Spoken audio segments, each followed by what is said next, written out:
More ఇండియాలో ఉన్న అతిపెద్ద సూపర్ మార్కెట్ చైన్స్ లో ఇది కూడా ఒకటి. ప్రతి సిటీలో డీమార్ట్ ఉన్నా లేకపోయినా మోర్ సూపర్ మార్కెట్ మాత్రం ఖచ్చితంగా ఉంటుంది. ఎందుకంటే ఈ కంపెనీకి దేశవ్యాప్తంగా 775 స్టోర్స్ కి పైగా ఉన్నాయి. సో ఇంత సక్సెస్ఫుల్ గా బిజినెస్ చేస్తున్న ఈ మోర్ కంపెనీ యొక్క స్టోరీ అసలు ఎక్కడ మొదలైందో తెలుసా?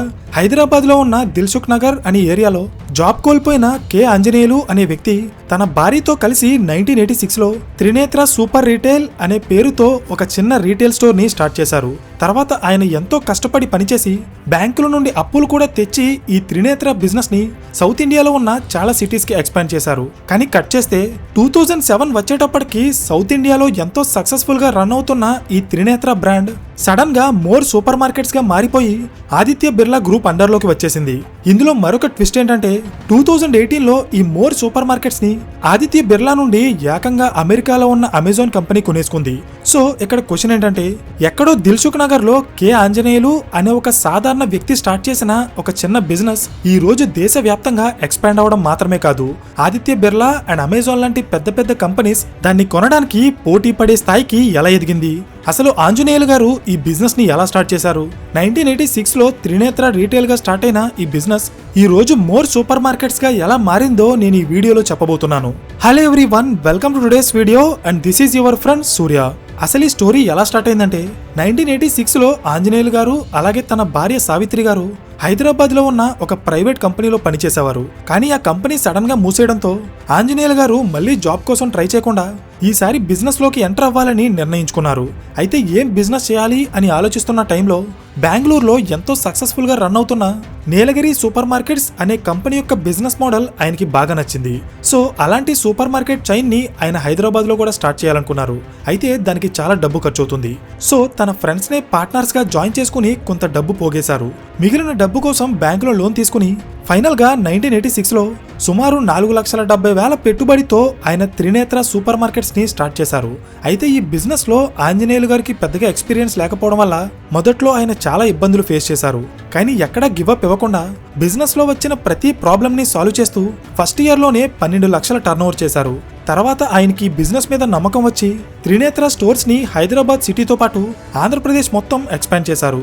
సో 1986 లో ఒక సింగిల్ స్టోర్ గా స్టార్ట్ అయిన త్రినేత్ర 2000 ఇయర్ వచ్చేటప్పటికి 19 స్టోర్స్ కి ఎక్స్పాండ్ అయ్యి సంవత్సరానికి 80 కోట్ల టర్న్ ఓవర్ చేసే స్థాయికి ఎదిగింది.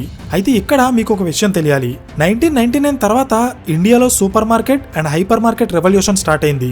అంటే DMart, Spencer's, Big Bazaar and Vishal Mart లాంటి కంపెనీస్ అన్ని కూడా ఒకేసారి ఈ సూపర్ మార్కెట్ బిజినెస్ ని స్టార్ట్ చేశాయి. అంటే ఇప్పటి వరకు కాంపిటీషన్ లేని ఈ బిజినెస్ లో ఇప్పుడు సడన్ గా కాంపిటీషన్ పెరిగిపోయింది. సో ఇది చూసిన ఆంజనేయులు గారు 2000 ఇయర్ లో త్రినేత్ర కంపెనీలో ఉన్న 40% వాటాని ఐసిఐసిఐ బ్యాంక్ కి అమ్మేసి 8 కోట్ల ఫండ్ ని జనరేట్ చేశారు. ఆ ఫండ్ తో త్రినేత్ర యొక్క బిజినెస్ ని ఆంధ్రప్రదేశ్ తో పాటు తమిళనాడు, కర్ణాటక అండ్ కేరళ రాష్ట్రాలకి ఎక్స్పాండ్ చేసి 72 స్టోర్స్ ఓపెన్ చేశారు. దీంతో 2004 వచ్చేటప్పటికి ఈ కంపెనీ యొక్క టర్న్ ఓవర్ దాదాపు 100 కోట్లు దాటేసింది. అయితే ఇక్కడ మీకు మరొక స్టోరీ చెప్పాలి. 1999 లో బెంగళూరులో ఫెబ్మార్ట్ అనే ఒక ఆన్లైన్ షాపింగ్ ప్లాట్ఫామ్ స్టార్ట్ అయింది. ఇది ఇండియాలోనే మొట్టమొదటి ఆన్లైన్ డిపార్ట్మెంటల్ స్టోర్. ఇందులో groceries, clothing and food items లాంటివి అమ్మేవారు. కానీ అప్పట్లో ఇంటర్నెట్ ని పెద్దగా ఎవరు వాడేవారు కాదు. దీంతో ఈ ఫెబ్మార్ట్ యొక్క ఆన్లైన్ బిజినెస్ ఫెయిల్ అయింది. తర్వాత ఈ కంపెనీ ఫెబ్మాల్ అనే పేరుతో ఆఫ్లైన్ స్టోర్స్ ని ఓపెన్ చేసి బోత్ ఆన్లైన్ అండ్ ఆఫ్లైన్ లో బిజినెస్ చేసేది. దీన్నే హైబ్రిడ్ మోడల్ అంటారు. ఇక్కడ మీరు గమనిస్తే ఈ రోజు జియోమార్ట్ అండ్ డీమార్ట్ లాంటి కంపెనీలు చేసే బిజినెస్ కూడా ఇదే. అయితే సేమ్ బిజినెస్ ని 25 ఏళ్ల క్రితమే బెంగళూరులో ఈ ఫెబ్మాల్ అనే కంపెనీ స్టార్ట్ చేసింది. కానీ ఇప్పుడు ఉన్నంత ఇంటర్నెట్ యూజర్స్ అప్పట్లో లేక ఈ కంపెనీ ఫెయిల్ అయింది. సో ఇప్పుడు దీని గురించి ఎందుకు చెప్తున్నానంటే, ఆంజనేయులు గారు ఫ్యూచర్ లో హైబ్రిడ్ మోడల్స్ బాగా సక్సెస్ అవుతాయి అనే నమ్మకంతో 2004 లో ఈ ఫెబ్మాల్ ని కొనేసి దాన్ని త్రినేత్రలో కలిపేశారు. దీంతో ఈ కంపెనీ యొక్క బిజినెస్ 170 స్టోర్స్ కి ఎక్స్పాండ్ అయ్యి త్రినేత్ర ఇండియాలోనే one of the largest regional super market chain గా మారింది. సో ఇప్పుడు కాసేపు ఈ త్రినేత్ర స్టోరీని పక్కన పెట్టి ఆదిత్య బిర్లా గ్రూప్ గురించి మాట్లాడదాం. 2000 ఇయర్ తర్వాత ఇండియాలో ఉన్న రీటైల్ బిజినెస్ లోకి Spencer's, DMart, Big Bazaar and Vishal Mart లాంటి కంపెనీస్ ఒకదాని తర్వాత ఒకటి ఈ బిజినెస్ లోకి ఎంటర్ అయ్యాయి అని చెప్పుకున్నాం, అవునా? అయితే అప్పట్లో ఈ బిజినెస్ ఫాస్ట్ గా గ్రో అవడం వల్ల ఇండియాలో ఉన్న పెద్ద పెద్ద కంపెనీస్ యొక్క చూపు కూడా ఈ రీటైల్ బిజినెస్ మీద పడింది. ఇందులో భాగంగానే టాటా గ్రూప్ 2004 లో స్టార్ బజార్ ని స్టార్ట్ చేస్తే రిలయన్స్ కంపెనీ 2006లో రిలయన్స్ ఫ్రెష్ అనే పేరుతో రీటైల్ బిజినెస్ ని స్టార్ట్ చేసింది. ఇది చూసిన ఆదిత్య బిర్లా కంపెనీ వాళ్ళు కూడా ఈ గ్రోయింగ్ సెక్టార్ లో ఒక భాగం అవ్వాలనుకున్నారు. అయితే ఈ బిజినెస్ లోకి ఎంటర్ అవ్వడానికి వాళ్ళకి 2 ఆప్షన్స్ ఉన్నాయి. ఆప్షన్ నెంబర్ 1, స్క్రాచ్ నుండి ఒక రీటైల్ బ్రాండ్ ని డెవలప్ చేసి దాన్ని ఇండియా మొత్తం ఎక్స్పాండ్ చేయాలి. కానీ ఇది చాలా కష్టమైన ప్రాసెస్. ఎందుకంటే జీరో నుండి ఒక రీటైల్ బ్రాండ్ ని డెవలప్ చేయాలంటే ముందు ఒక బిజినెస్ మోడల్ ని డిజైన్ చేయాలి. దేశవ్యాప్తంగా స్టోర్స్ పెట్టడానికి ల్యాండ్ అండ్ ప్లాట్స్ ని ఎక్వైర్ చేయాలి. కస్టమర్స్ ని అట్రాక్ట్ చేయడానికి బ్రాండింగ్ అండ్ మార్కెటింగ్ అంటూ దీని మీద చాలా టైం అండ్ మనీ ఇన్వెస్ట్ చేయాలి. ఈ ప్రాసెస్ అంతా కంప్లీట్ అయ్యే టైంకి రిలయన్స్ అండ్ టాటా లాంటి కంపెనీస్ ఈ బిజినెస్ లో చాలా వరకు మార్కెట్ షేర్ ని క్యాప్చర్ చేసేస్తాయి. అందుకే ఆదిత్య బిర్లా గ్రూప్ ఈ బిజినెస్ లోకి ఎంటర్ అవడానికి సెకండ్ ఆప్షన్ ని చూస్ చేసుకుంది. అంటే ఆల్రెడీ మార్కెట్ లో సక్సెస్ఫుల్ గా రన్ అవుతున్న ఒక రీటైల్ బ్రాండ్ ని కొనేసి దాని ద్వారా వాళ్ళ బిజినెస్ ని ఎక్స్పాండ్ చేసుకుంటారు. ఇందులో భాగంగానే 2007లో ఆంజనేయులు గారు స్టార్ట్ చేసిన త్రినేత్ర కంపెనీలో 90% వాటాని ఆదిత్య బిర్లా కంపెనీ దాదాపు 443 కోట్ల రూపాయలు పెట్టి కొనేసి దాని పేరుని త్రినేత్ర సూపర్ రీటైల్ నుండి మోర్ సూపర్ మార్కెట్ గా మార్చేసింది.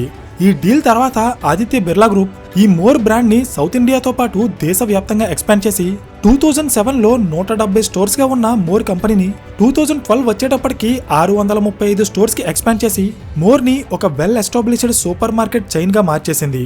అయితే ఇక్కడ పాయింట్ ఏంటంటే మోర్ బిజినెస్ ని ఫాస్ట్ గా ఎక్స్పాండ్ చేయాలి అనే ఆలోచనతో ఆదిత్య బిర్లా కంపెనీ కొన్ని ఫైనాన్షియల్ మిస్టేక్స్ చేసింది. ఫర్ ఎగ్జాంపుల్, మోర్ కంపెనీ యొక్క బిజినెస్ ని ఎక్స్పాండ్ చేయడానికి బ్యాంక్స్ నుండి వేల కోట్ల రూపాయల అప్పులు తెచ్చి ఈ కంపెనీలో ఇన్వెస్ట్ చేశారు. అంతేకాదు మోర్ కంపెనీ యొక్క బిజినెస్ ని సూపర్ మార్కెట్ తో పాటు హైపర్ మార్కెట్ కి కూడా ఎక్స్పాండ్ చేయాలనుకున్నారు. సూపర్ మార్కెట్ కి హైపర్ మార్కెట్ కి ఉన్న తేడా ఏంటంటే సూపర్ మార్కెట్లో food, groceries and daily essentials మాత్రమే అమ్ముతారు. కానీ హైపర్ మార్కెట్లో ఫుడ్ అండ్ గ్రోసరీస్ తో పాటు క్లాతింగ్, ఎలక్ట్రానిక్స్ అండ్ ఎంటర్టైన్మెంట్ కి సంబంధించిన ప్రొడక్ట్స్ కూడా అమ్ముతారు. సో ఈ హైపర్ మార్కెట్ బిజినెస్ కోసం 2015లో ఆదిత్య బిర్లా కంపెనీ నష్టాల్లో ఉన్న టోటల్ సూపర్ స్టోర్స్ అనే హైపర్ మార్కెట్ చైన్ ని కొనేసి దాన్ని మోర్ లో కలిపేసింది. దీంతో మోర్ బిజినెస్ సూపర్ మార్కెట్ తో పాటు హైపర్ మార్కెట్ కి కూడా ఎక్స్పాండ్ అయింది. కానీ ఇలా చేయడం వల్ల 2018 వచ్చేటప్పటికి మోర్ కంపెనీ దాదాపు 4,000 కోట్ల రూపాయల అప్పుల్లో మునిగిపోయింది. అంటే Aditya Birla company more business ని సక్సెస్ఫుల్ గా ఎక్స్పాండ్ చేయగలిగింది, కానీ దాన్ని ప్రాఫిటబుల్ గా మార్చలేకపోయింది. దీంతో మళ్ళీ ఈ కంపెనీ అమ్మేయాల్సిన సిచ్యువేషన్ కి వచ్చేసింది. 2018లో మోర్ కంపెనీని దాదాపు 4,200 కోట్ల రూపాయలు ఖర్చు పెట్టి 2 పెద్ద సంస్థలు కొనుక్కున్నాయి. అవే సమారా క్యాపిటల్ అండ్ అమెజాన్. సమారా క్యాపిటల్ మోర్లో 51% వాటా కొనుక్కుంటే అమెజాన్ కంపెనీ 49% వాటా కొనుక్కుంది. అయితే ఇక్కడ మీకు ఒక డౌట్ రావచ్చు, నష్టాల్లో ఉన్న మోర్ కంపెనీని అసలు అమెజాన్ ఎందుకు కొనుక్కుంది అని. దీనికి రీజన్ ఏంటో సింపుల్ గా చెప్తా చూడండి. 2007 టైంకి ఇండియాలో ఉన్న రీటైల్ బిజినెస్ ఫాస్ట్ గా డెవలప్ అవడం చూసిన ఆదిత్య బిర్లా గ్రూప్ త్రినేత్ర అనే కంపెనీని కొనడం ద్వారా ఆ బిజినెస్ లోకి ఎంటర్ అయింది. సేమ్ అలాగే 2016 వచ్చేటప్పటికి ఇండియాలో క్విక్ కామర్స్ బిజినెస్ ఫాస్ట్ గా డెవలప్ అవుతుంది. క్విక్ కామర్స్ అంటే ఏం కాదు, మనం ఆన్లైన్ లో ఆర్డర్ చేసిన వస్తువులు కొన్ని నిమిషాల్లోనే డెలివరీ చేస్తున్నారు కదా, దీన్నే క్విక్ కామర్స్ బిజినెస్ అంటారు. సో 2016 టైంకి ఇండియాలో ఉన్న క్విక్ కామర్స్ బిజినెస్ లోకి చాలా కంపెనీలు ఎంటర్ అవుతున్నాయి, like Big Basket, Dunzo, Blinkit etcetera. ఇది గమనించిన అమెజాన్ కంపెనీ అందరికంటే ముందే ఈ బిజినెస్ ని క్యాప్చర్ చేసి ఫస్ట్ మూవర్ అడ్వాంటేజ్ ని పొందాలనుకుంది. ఇందులో భాగంగానే అమెజాన్ కంపెనీ 2016 తర్వాత 2 క్విక్ కామర్స్ ప్లాట్ఫామ్స్ ని ఇండియాలో లాంచ్ చేసింది. అవే prime now and Amazon fresh. ఈ ప్లాట్ఫామ్స్ లో మీరు ఏదైనా ప్రొడక్ట్ ని ఆర్డర్ చేస్తే అది కొన్ని గంటల్లోనే మీకు డెలివరీ అవుతుంది. కానీ ఇక్కడ ఉన్న ప్రాబ్లం ఏంటంటే క్విక్ కామర్స్ బిజినెస్ చేసే కంపెనీలకి ప్రతి సిటీలో స్టాక్ పెట్టుకోవడానికి స్టోర్స్ లేదా వేర్ హౌసెస్ ఉండాలి. వీటినే డార్క్ స్టోర్స్ అంటారు. ఈ డార్క్ స్టోర్స్ ఎంత ఎక్కువగా ఉంటే కస్టమర్స్ కి ప్రొడక్ట్ ని డెలివరీ చేయడం అంతే ఫాస్ట్ అండ్ ఈజీ అవుతుంది. అంటే ఇప్పుడు అమెజాన్ కంపెనీకి వాళ్ళ క్విక్ కామర్స్ బిజినెస్ కోసం దేశవ్యాప్తంగా గ్రోసరీస్ అండ్ ఎసెన్షియల్ ప్రొడక్ట్స్ ని సప్లై చేసే స్టోర్స్ కావాలి.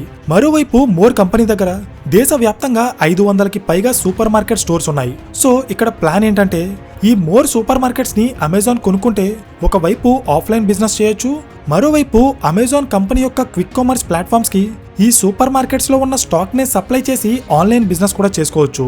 సింపుల్ గా చెప్పాలంటే అమెజాన్ కంపెనీ ఒకేసారి ఆన్లైన్ అండ్ ఆఫ్లైన్ బిజినెస్ చేస్తుంది. దీన్నే హైబ్రిడ్ మోడల్ అంటారు. ఈ హైబ్రిడ్ మోడల్ ఫ్యూచర్ లో సక్సెస్ అవుతుంది అని నమ్మిన ఆంజనేయులు గారు 20 ఏళ్ల క్రితమే ఈ మోడల్ ని ఫాలో అవుతున్న ఫెబ్మాల్ అనే కంపెనీని కొనేసి దాన్ని త్రినేత్రలో కలిపేశారు. నిజానికి ఆయన ఊహించినట్టే ఈ రోజు హైబ్రిడ్ మోడల్ సక్సెస్ అయింది. కానీ ఇప్పుడు త్రినేత్ర కంపెనీ మాత్రం ఆయన దగ్గర లేదు. ఫైనల్ గా Amazon company Indian quick commerce business లో లో ఫస్ట్ మూవర్ అడ్వాంటేజ్ కోసం మోర్ ని ఒక ఇన్స్టెంట్ డిస్ట్రిబ్యూషన్ నెట్వర్క్ గా వాడుకుంది. అయితే అమెజాన్ చేతికి వచ్చిన తర్వాతైనా మోర్ కంపెనీ లాభాల్లోకి వచ్చిందా అంటే లేదు. లాభాలు రాలేదు, కానీ నష్టాలు మాత్రం చాలా వరకు తగ్గాయి. 2024లో 532 కోట్లుగా ఉన్న ఈ కంపెనీ లాస్ 2025 వచ్చేటప్పటికి 250 కోట్లకి తగ్గింది. ప్రెజెంట్ ఈ కంపెనీ సంవత్సరానికి 4500 కోట్ల రూపాయల రెవెన్యూ సంపాదిస్తుంది. 1986లో సుమారు 5 లక్షల పెట్టుబడితో స్టార్ట్ అయిన త్రినేత్ర కంపెనీ ఈ రోజు 22,000 కోట్ల రూపాయల విలువైన మోర్ సూపర్ మార్కెట్స్ గా మారింది. కానీ ఈ కంపెనీని స్థాపించిన కె ఆంజనేయులు గారు మాత్రం 2007లోనే ఈ కంపెనీని అమ్మేసి మేఘనా హైపర్ మార్కెట్ అనే పేరుతో మరొక బిజినెస్ స్టార్ట్ చేసుకున్నారు. అయితే ఇక్కడ మీకు ఒక ఇంపార్టెంట్ విషయం చెప్పాలి. ఈ వీడియోలో నేను చూపించింది ఆంజనేయులు గారి ఒరిజినల్ ఫోటో కాదు, ఇది ఒక ఏఐ జనరేటెడ్ ఫోటో. ఆంజనేయులు గారి ఒరిజినల్ ఫోటో ఇంటర్నెట్ లో కేవలం ఒక్క వెబ్సైట్ లో మాత్రమే ఉంది. కానీ కాపీరైట్ ఇష్యూ వల్ల ఆయన ఒరిజినల్ ఫోటోని చూపించలేకపోతున్నాం. సో మోర్ సూపర్ మార్కెట్స్ ని స్థాపించిన ఆంజనేయులు గారి ఒరిజినల్ ఫోటోని చూడాలనుకుంటే కింద కామెంట్ సెక్షన్ లో మోర్ అని కామెంట్ చేయండి. గూగుల్లో ఏమని సెర్చ్ చేయాలో సెండ్ చేస్తాను. సో ఇది మోర్ కంపెనీ యొక్క టోటల్ స్టోరీ. ఈ వీడియో మీకు ఇన్ఫర్మేటివ్ గా అనిపిస్తే ఖచ్చితంగా లైక్ చేయడం మర్చిపోకండి. మీరు చేసే ఆ ఒక్క లైక్ మా వీడియోని మరికొంతమందికి రీచ్ అయ్యేలా చేస్తుంది. అండ్ ఎలాంటి మరిన్ని బిజినెస్ కేస్ స్టడీస్ కోసం ఛానల్ ని సబ్స్క్రైబ్ చేయండి. So thank you for watching and I will see you in the next video. Till then this is your friend Surya signing of.